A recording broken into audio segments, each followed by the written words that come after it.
Good afternoon, viewers. Thank you for joining us once more on Cyber Talk, Zambia's first and only cyber talk show. My name is James Basil Zulu, and today we continue our discussion that we started from January up to February, discussing about the critical issues regarding the cyber laws that we've discussed about the Data Protection Act as well as the Cyber Crimes Act. Today we touch on ICTAZ. And to help me discuss the cyber laws and ICTAZ, I have the president of ICTAZ, Mr. Sinyangwe, whom we're going to discuss these key and important issues with. Mr. Sinyangwe, welcome to the program. Thank you very much, Basil.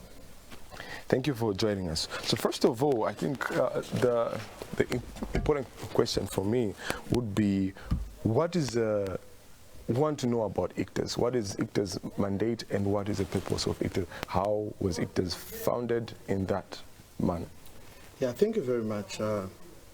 ICTAZ is a professional body, just like any other professional bodies in Zambia. Our core mandate is regulating the professional conduct of the ICT professionals in Zambia.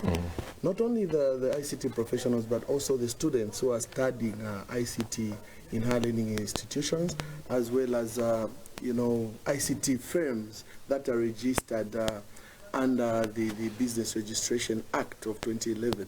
And also, we are also mandated to protect the interest of the public, who are the consumers of the ICT products and services that we make. So ICTAZ, in a nutshell, is a professional body, professional regulatory body, mandated to regulate the professional conduct of ICT professionals and all these people that I mentioned. Good. Okay. So just to touch on that. So as far as apart from being a regulatory body and the conduct of professionals, of course. So what are the benefits of, for example, maybe 2 or 3 benefits of why it's important for IT professionals to align themselves to ICTAZ?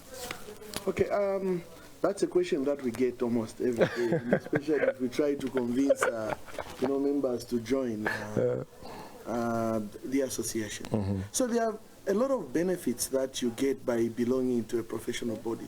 One, a professional body, like I said, is full of ICT professionals who are skilled in different skills. True.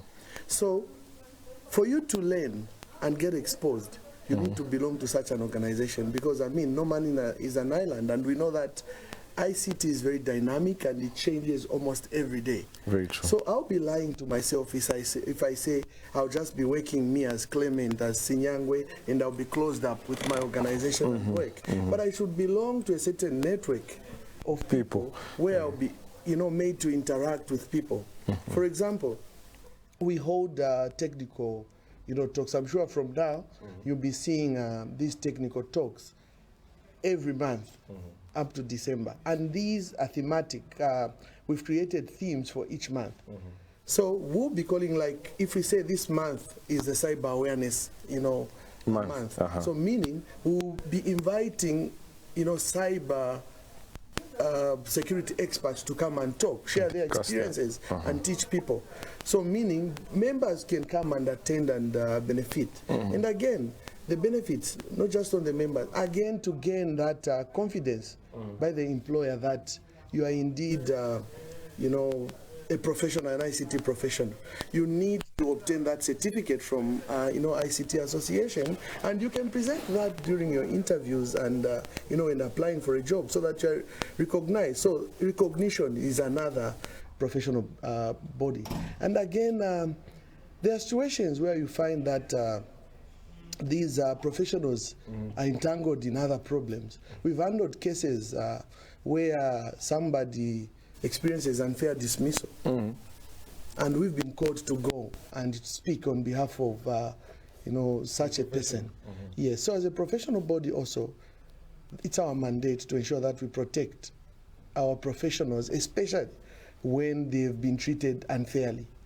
And also at the same time, we not just protect the professionals, we also protect the organization. Because, you know, we've heard of people who go with fake qualifications, for example. Very true. How is an organization going to know that this particular person is, you know, a legitimate, you know, qualified ICT profession? That's where our body comes in now, to come and certify, to say, okay, Mr. Basil is a fellow member of the ICT Association, and that category speaks volume. Yes. An organization won't even doubt. If they have any doubts, they write to us for, you know, verification. That's true. So now, Mr. Sinyangwe, you've really spoken well about the body, the institution. Now, I want to find out, have there been challenges along the way and any achievements that you've managed to execute as an institution? Okay, let me start from, give you a brief history on how, you know, ICTAZ started, because I can't talk of challenges without remembering how it started. Okay. ICTAZ, I know a lot of people today, you know, coming to know about ICTAZ. Some people feel we are a new association. Yes. But it should interest you to know that actually ICTAZ has existed for almost 30 years now. Oh, in Zambia? Yeah, it did not start as the ICTAZ, ICT Association of Zambia, but it's a former computer society of Zambia. Some people feel these are two different, you know, associations, but it's actually one. ICTAZ is a former computer society of Zambia. It started way back, and we had people, a team of people who thought ICT now is coming up in Zambia. Technology is coming, the uptake of technology is increasing, therefore we need to monitor how people, or regulate how this thing is being, you know, implemented in the country. And they set up that Computer Society of Zambia, and they started running it. But believe me, running Computer Society of Zambia was not an easy task, as there was no law that, you know, like backed those people to do any activities. Belonging to such you know, an organization then required like voluntary will for a person to, you know, to join. So people did not see the reason to join. So you find that this team of people really worked hard to ensure that they keep Computer Society of Zambia alive. They registered it. You know, they had to organize money here and there to run the affairs of an association. Mind you, running an association requires a lot. You need to rent a secretariat. You need to pay salary for a person who is running that. You need operational fees. You need a lot of things. So these people started that, and only God knows how they used to survive. Because when I try to ask those people who've been around, they say they used to fund it from their pockets. So they kept it like that until they started drafting, you know, some of the instruments, starting from the bill, the constitution. Then they drafted those, and they kept changing hands from one person to another. Until today, when we say now, it changed the names from, you know, before it became to ICTAZ, it became ICT Society of Zambia. And again, through the process of, you know, enactment, Parliament, we were advised and we changed to an association. So that's why now it moved from Computer Society of Zambia to ICT Society of Zambia, and finally now ICTAZ. So now through that, like I've explained, there have been a lot of challenges. But coming to the now, some of the successes that have been scored. Like I said, starting from the time these people started, they at least managed to set the base. They opened things like bank accounts. They, you know, drafted the bill and submitted, started pushing for enactment into, you know, law. And they also drafted the constitutions that was governing the members. And they kept encouraging people to, you know, join and belong to this institution. 20 years down on the line, we were now called to Parliament that, no, they are considering passing our bill into law. And until 2018, that's when finally we had the ICT, you know, Act number 7 of 2018. That's when it was, you know, passed and assented to by the president. And since then, we've managed, Basil, to establish, you know, a suitable secretariat. I'm sure you've been there. We have a very good, located in Olympia Park, 18 Joka Road.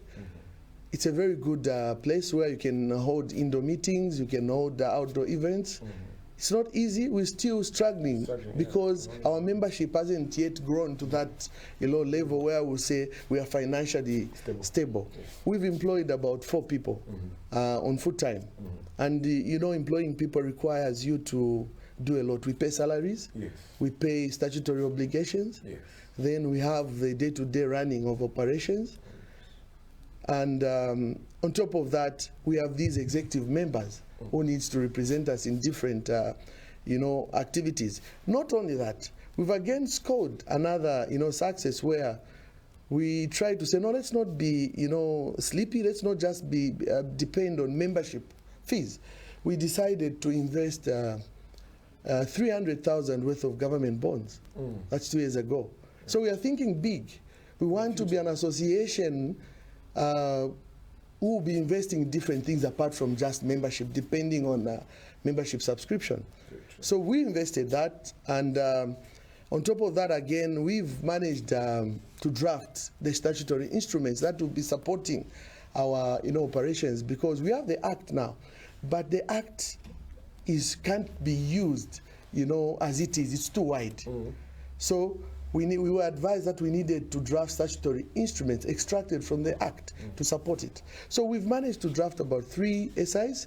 They are still at Ministry of Justice, and we are expecting that in no time those will be cleared, and they will help us now in the successful implementation of our mandate. And apart from that, we also crafted a code of conduct that will set now the expected standard of the how professionals are expected to behave as they execute their day-to-day activities.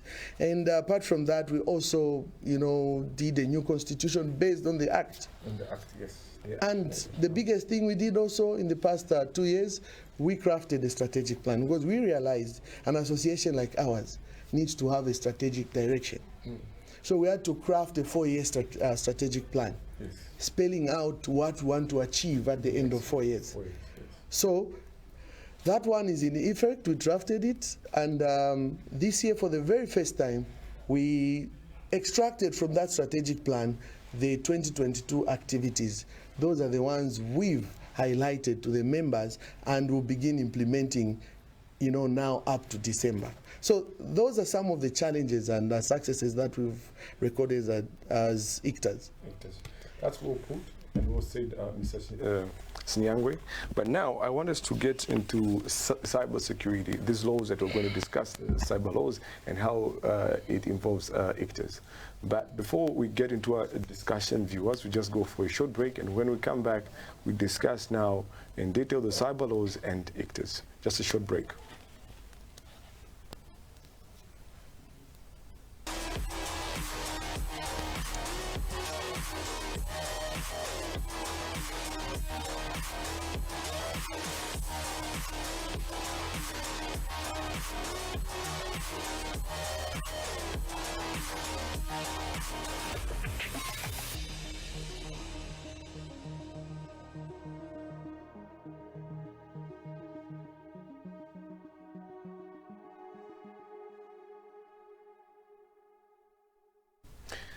The cyber laws have been our focus during the month of January and February. We've had important views and key views from the Bankers Association of Zambia, from ZICTA, and from other key stakeholders that we've hosted right here on this program. But today, we're having an important discussion with Mr. Sinyangwe, who is the president of ICTAZ. Now, Mr. Sinyangwe mentioned before we went on the break that now we want to discuss these cyber laws regarding cyber security and ICTAZ. So my question there is, do you feel there's need for cyber security professionals in our country right now? Oh yes, we do. It's not a secret now that cyberspace has increased.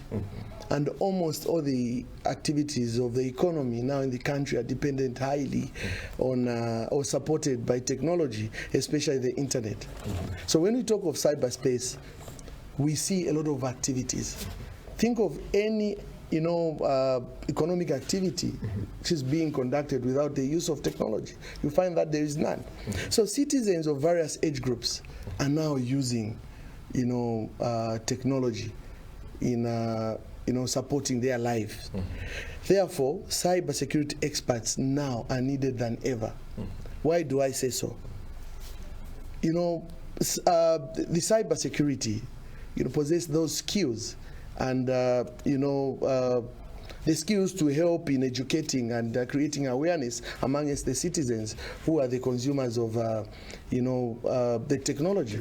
Because if we leave it with this increase in technology, we'll find that there are a lot of, wrong things being done in the cyberspace. So we definitely need these people. Also, cybersecurity professionals are very vital in today's business, in such that they work as the main line of defense against a lot of cyber offenses.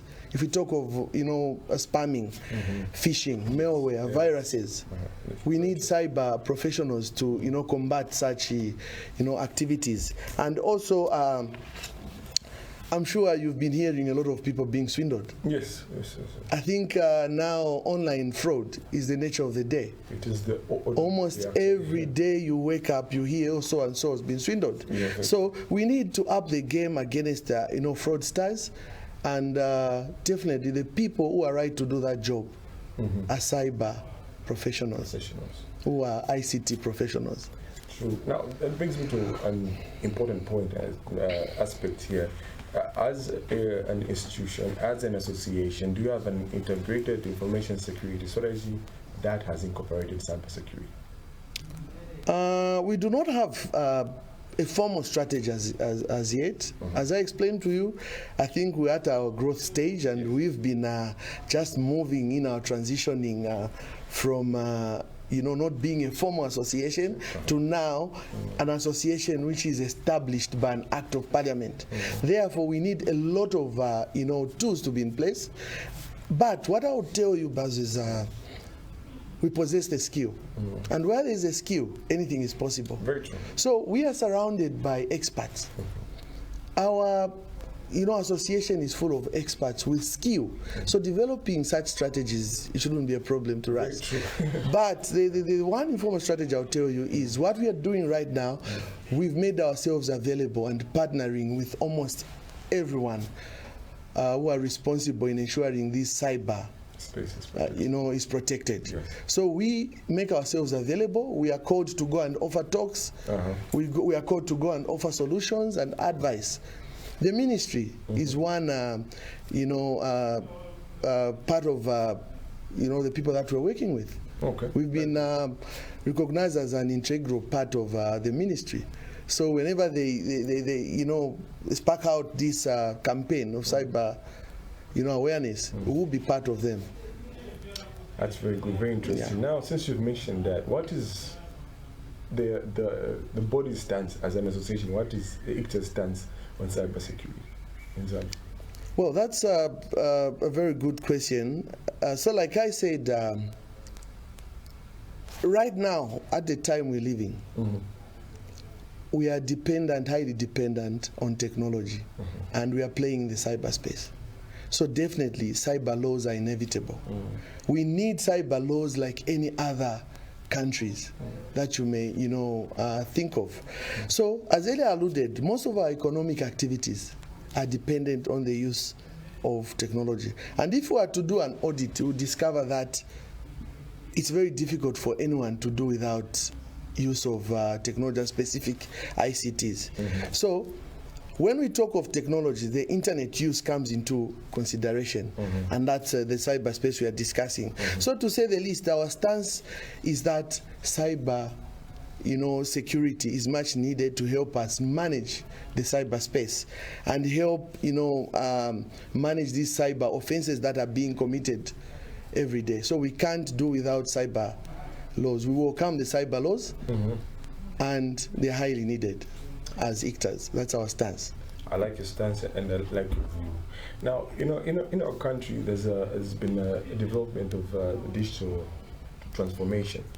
And how will you, as ICTAZ, as a professional body, encourage tech professionals to pick up cybersecurity skills and knowledge for members. Of course, I know the membership is growing by the day, but how do you come in now to encourage your members the importance of cybersecurity and how the skills and knowledge needs to grow in that area? Because you've spoken about how you want to do with the ministry and how those initiatives now in that space, how you plan to do that. Okay, so talking of digital transformation, I'm sure you've heard that, especially Honorable Mtati does not forget to talk about digital transformation, and that makes us feel good. Because, when you talk of digital transformation, it simply means the country is integrating, digital technology into most of the areas of the economy.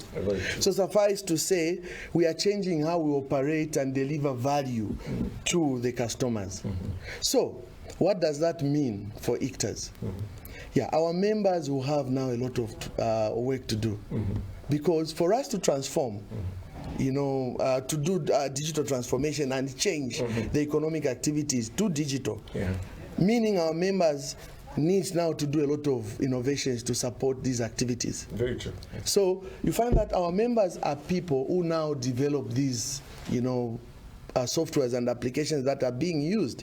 So the uptake of technology is expected to increase, meaning people of all sorts or of all kinds of status will be using cyber or technology in one or another.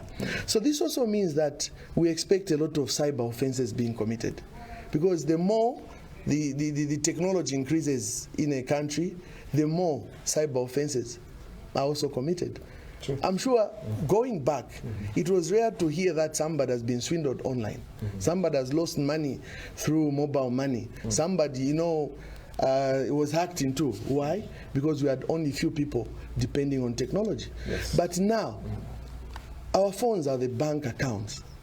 Our phones are the diaries. Our phones are televisions. So our phones are everything.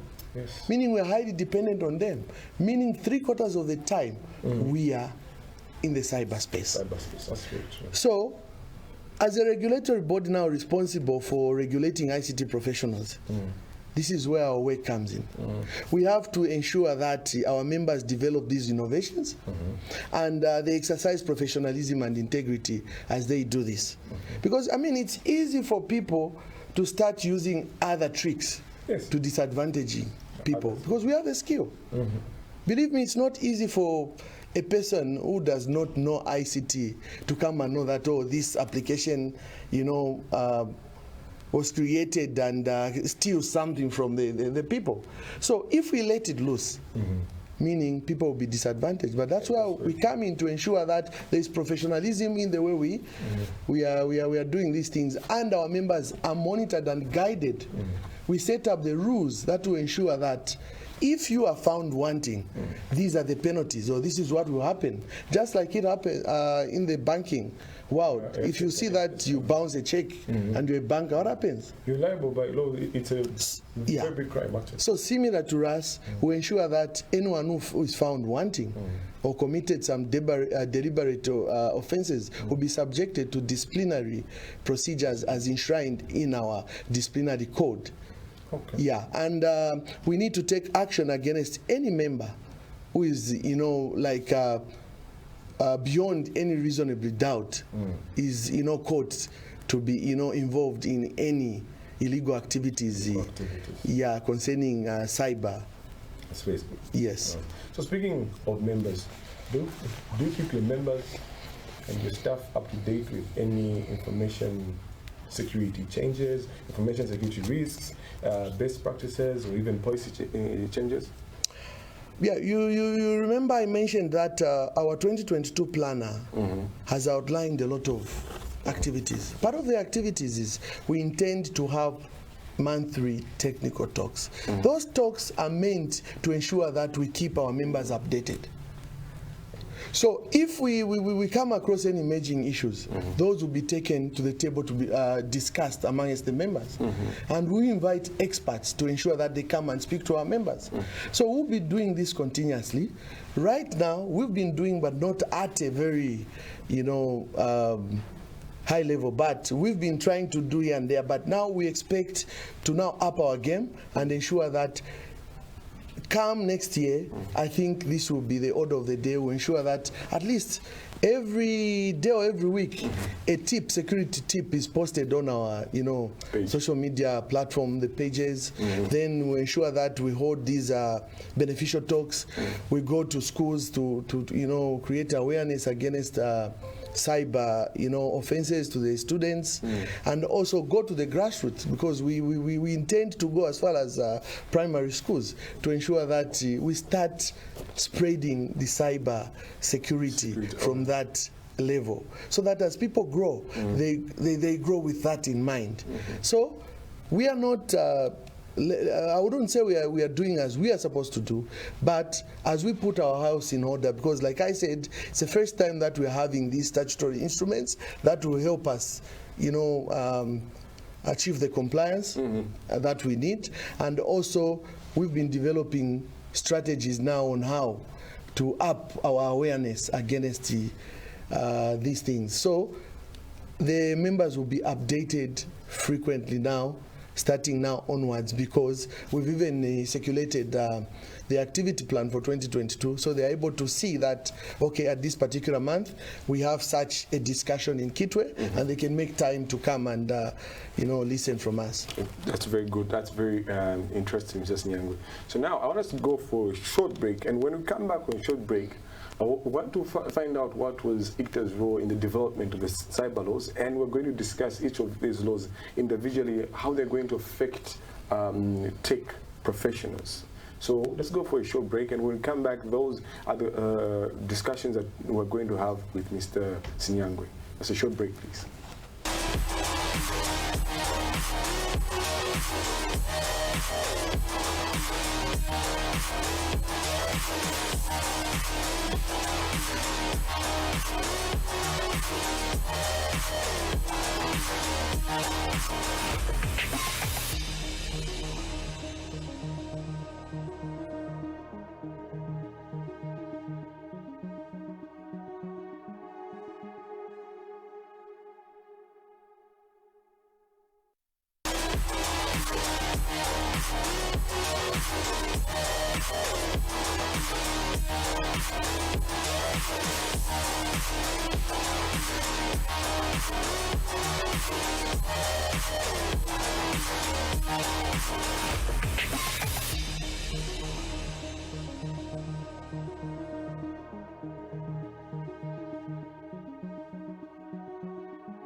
Welcome back, viewers. So, as our discussion continues, the cyber laws and ICTAZ. Now, I want to find out, Mr. Sinyangwe, was ICTAZ involved as a professional body in the development of the cyber laws? And if so, to what extent and what roles did it play during the development of the cyber laws? Okay, so quite a very difficult question to answer, to be frank. Reason is, I would say yes and no. Yes. Let's start with the yes part. Yeah. Yeah, yes, that we were written to.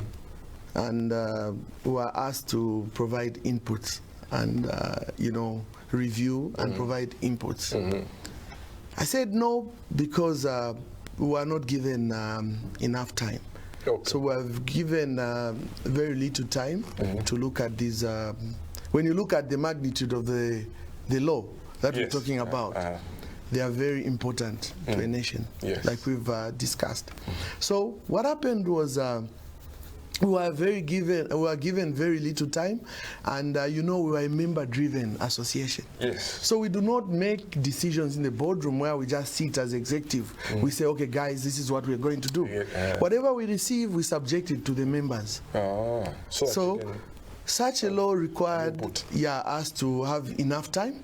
So yes, we were involved because we were written to, and with a little time that we were given, we wrote to the members, and we managed to at least get some few members' views, and we submitted for consideration before the parliamentary committee. So our wish was, if we are given enough time, and looking at the number of experts that we have and the skills, we were going to be of use, and we're going to provide a lot of valuable inputs to these special laws. Yes. That's and the no part?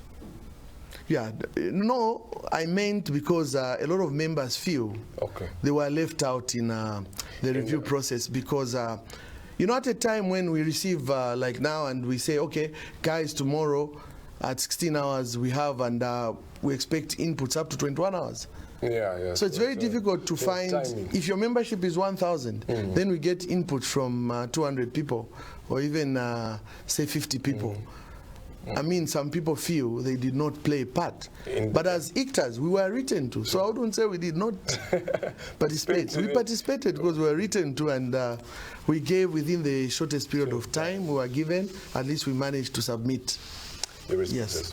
Okay, now, how will these laws affect tech professionals? Let's begin first individually. Let's look at the Cyber Crimes Act. How will this act affect tech professionals in our country?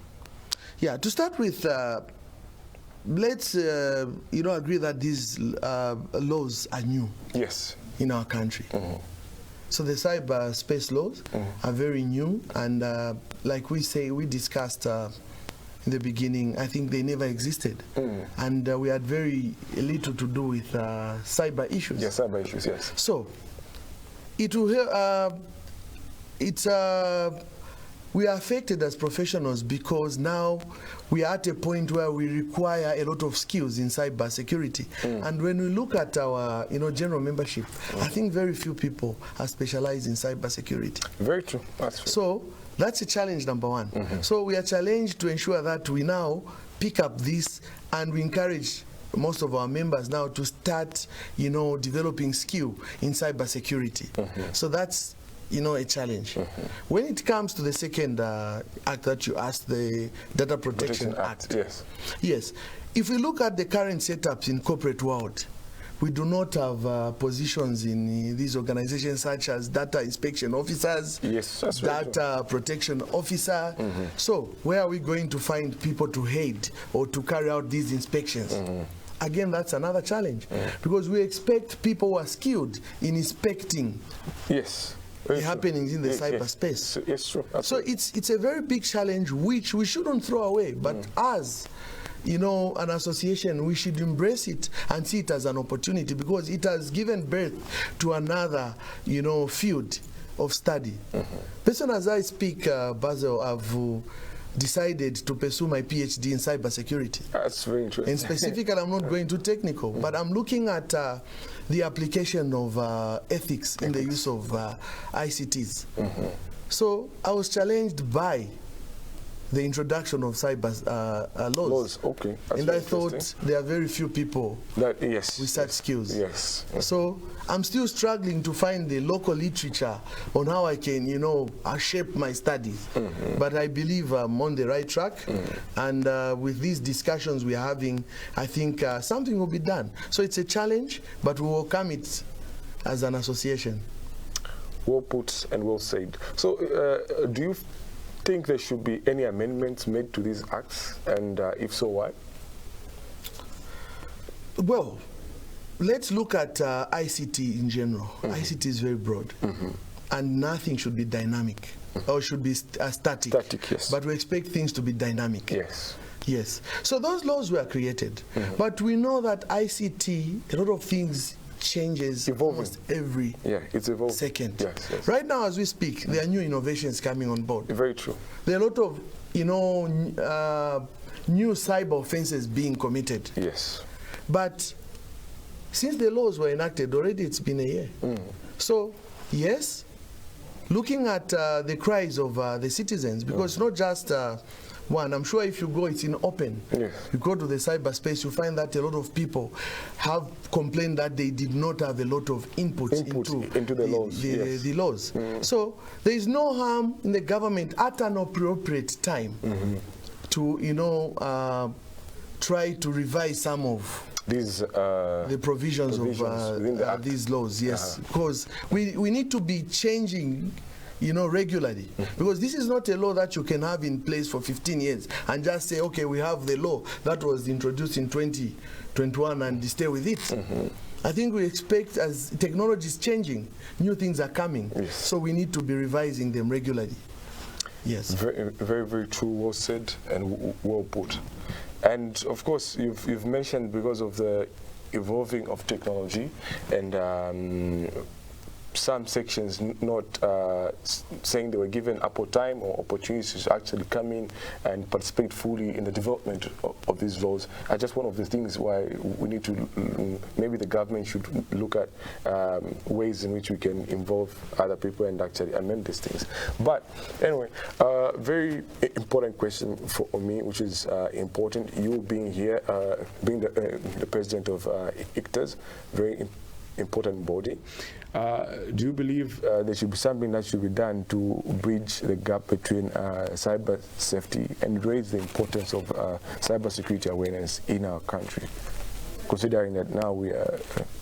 Yes. And you spoke about digital transformation, which the minister keeps on speaking about. Yes. So let's put it this way. I think introducing cybersecurity awareness and education from grassroots, like I mentioned, yes. As ICTAZ, we've discussed and we plan to go as low as primary schools, start sensitizing cybersecurity. Now, just that fight for ICTAZ alone won't work. So we need, to revise the things such as curriculum. Yes. So that we include the cybersecurity aspect. As ICTAZ, one of the first things that we've started doing is to encourage student chapters in all higher learning institutions. Okay. Right now, we are busy revamping these student chapters. So almost in all universities, we formed chapters. And what do we intend to do?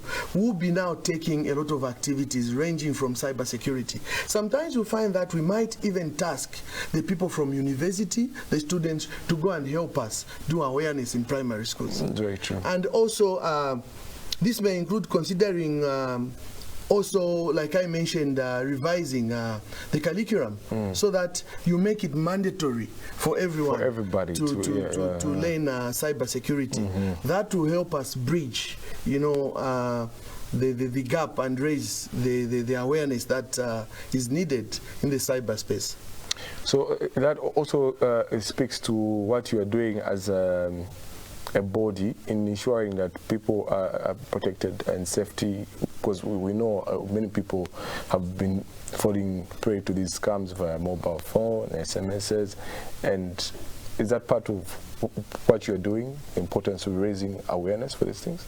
Yes, like I said, if you look at our mandate, because again we have to be careful not to run away from our mandate. Yes. Our mandate is first to regulate the professional conduct of your members. The members. Yes. Now, when you talk of our members, where do our members work? They work in organizations. Part of our mandate also is to ensure that we regulate some ICT firms. Yes. In so doing, we are protecting the public's interest. Yes. So now, these same public are the ones who are being swindled. Who is swindling them? We can't say, oh no, it's just foreign people. Who knows, maybe even one of us as the professionals is actually doing involved in these vices. Yes. So we need to create a lot of awareness amongst the people. Another thing is, this, it's a joint fight that shouldn't be left to one agency. we have all the necessary skills as ICTAZ because we are surrounded by people who are skilled in ICTs. So we need to embark on countrywide, campaigns in all Zambian, considering Zambian languages. I'll give you an example of COVID-19. Yes. When COVID came, I think it's something that shook the world. It did. And the country. Yeah, so when it came, we did not know whether tomorrow we'll all be alive. Yes. But what did we do? The awareness level. We give credit to, the health personnel. Yes, and the other bodies that was involved. We took it upon ourselves that each household we used to sensitize our own children and the neighbors. So if we can take cyber security in the same manner, that we ensure that we go to markets, we go to churches, we go to schools, we develop content in local languages, we create a lot of discussions such as the one we have in different languages, we go to radio stations. We do road shows and do all sorts of things to ensure that people are, taught, and they are told on some of the do's and don'ts when they are using the cyberspace. I mean, I'm not shy to say that I was swindled last month. The whole president of the ICT Association. I was swindled because, some of the things these guys are using to swindle, believe me, it's you can't tell, you can't be smart. Yes, it's true. They usually work on our emotions. Yeah, they work on your emotions, they will study you. Yes. When we talk of social engineering, you know how we gather information as experts. Yes. So they also do their homework. They'll go around, they'll go and study, they know where you stay, they know the projects that you're doing. They know your weaknesses. So once they strike and you only realize after seconds, say, oh, this is gone. So now it's because of such experiences, the skill that will help us to win. So the example I gave to say the way we took COVID is the way we should take cyber security, because right now, even if you ask a 3-year-old child about COVID, that child knows that they're supposed to wear a mask, they're supposed to maintain social distance. Yes. So that has helped the country in staying or managing COVID. So even cyber security, if we did that way, you find that almost everyone will be singing about these cyber offenses that are being and the strategies that are being used and who overcome it. That's well said, Mr. Sinyangwe, and I really appreciate for your time today this afternoon. And are there any closing remarks that you would really like to just give us before we go? Yes, so before we end, I just want to encourage, I think, our members not to give up, to say, we started very far, this journey started very far. We are almost, getting there. I know a lot of people like comparing ICTAZ with, other professional bodies like ICTAZ, ZIM, Zambia Institute of Human Resource, but each professional body has its own strengths and weaknesses. We could be in technology, but we won't manage to do everything just today. We've started on a good note. So far, we thank the government for, giving us the act. That's the biggest present that we have. And so far, our SIs are on the right path. Also, I give thanks to all the past executive members, not only president, but every person who've had a hand in ensuring that ICTAZ is where it is today. Development of the association. To the members, I just want to promise them that we are doing everything that we could as an executive to ensure that we put now ICTAZ on its position, and we want to be the drivers in championing these issues such as the fight against cybercrime in the country. We want to be the main consultant, the main body of consultancy by the government and other people who need solution in cyber and any other technology-related activities. That's very true. Thank you once more for your time, Mr. It's my pleasure. Mr. Sinyangwe. Thanks to DigitalSafe for giving us an opportunity to come and feature on this program. Very true. I'm sure this is just the beginning. Yes, definitely. We have more to come. Yeah, very true. Yeah, very true. Very true. So that was Mr. Clement Sinyangwe, the president of the Information and Communications Technology Association of Zambia. We spoke about the cyber laws and ICTAZ, and he did mention very important points that have really come out from our discussion regarding the cyber laws and the Data Protection Act. We look forward to having him again in the future as we continue to have these wonderful conversations on how the association also is contributing and how it contributes towards the development of such laws like the ones we have been discussing. So we say thank you to him once more. So until we meet again next week on Tuesday at 14 hours, thank you for your time. We climb the peaks together.